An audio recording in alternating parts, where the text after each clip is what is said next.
You know, So what are you doing tonight? nothing too late because I have to go to a race tomorrow. I need your help with a video tonight. It's like worth $20 million.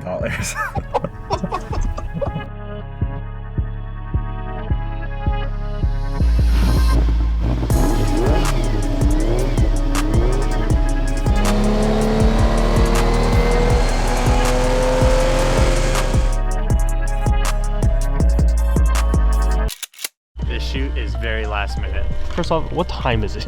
Is it Thursday? No, it's a Wednesday. So it's a Wednesday. In about 30 minutes, a Ferrari 250 LM is pulling up. Got this very expensive car. It's worth how much? 20 million.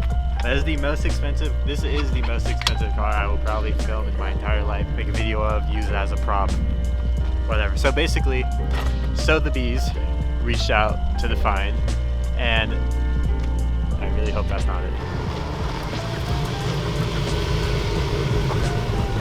Well, there it is. So Sotheby's reached out to DFYND, and we are making a promotional cinematic video for this car. This car is going on auction for $20 million in Pebble Beach, and we're making a little cinematic video to grab people's eyes when they see the car roll on the stage. It's kind of hard for me to rattle off all my thoughts during a shoot, especially when we're just getting things started up. Sotheby's wanted a video to be playing in the background that would hopefully capture people's eyes as the car goes on stage. Sotheby's was wanting to do the shoot at nighttime, and so in order to kind of, in a very last minute way, make a video that visually stands out, I decided let's light the car a unique way, since we're going to be doing the shoot at nighttime anyways.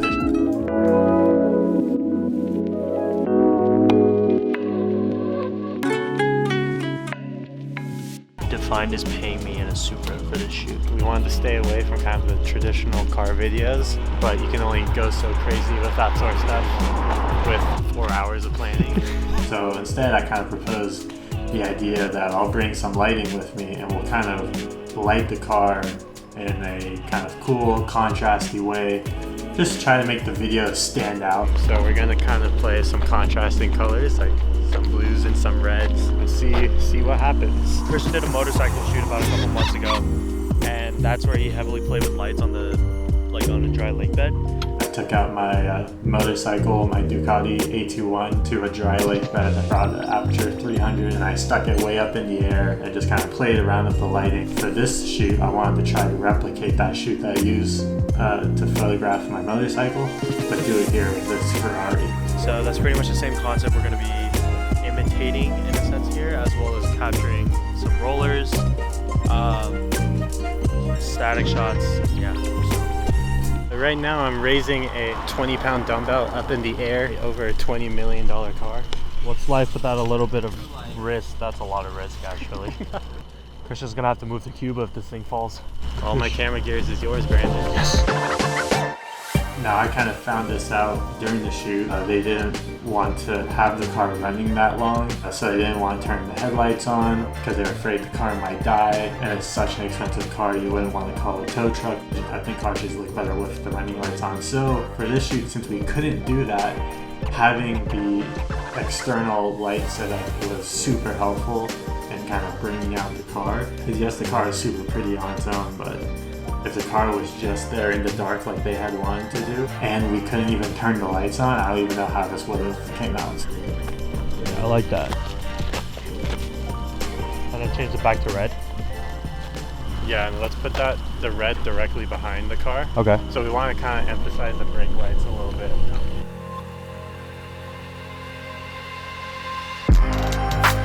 I don't use one often, but I've been kind of enjoying to do it more and more. I just thought that it would kind of give a more vintagey look. To me, because it kind of takes detail out and kind of softens it a little, it kind of makes it a little bit more vintagey, especially when there's any reflections that maybe would have a ton of detail. The mist filter will kind of just turn it into a blown out kind of soft halo. That was just kind of a last minute call. 11:19, and I do not think Christian's going to be done within the next 40 minutes. Probably light up the inside, huh? It would look cool. Right now I have these little Aperture LED light panels, and I'm just going to throw one of them on the inside, get some interior shots.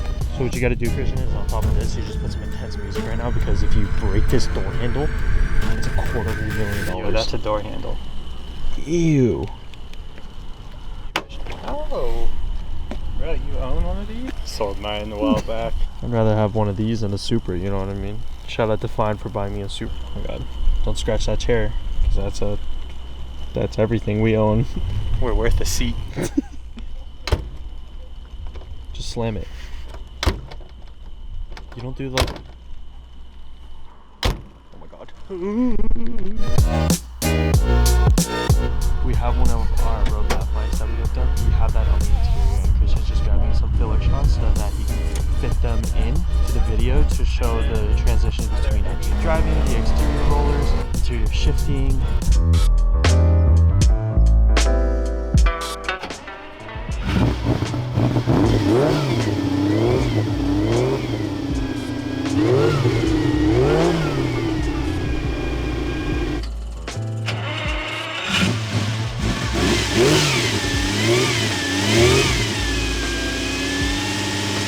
We got this weird looking telephone pole coming straight out the car. I kind of like it. It looks kind of weird. And then we're going to have some shots of Andrew walking up into the car, getting us started, and maybe like pulling away. Then we'll kind of move on to all the other stuff. Yes! We're filming a little POV. It's a little bit stressful suction cupping this to that window. Now Lord knows how much it costs.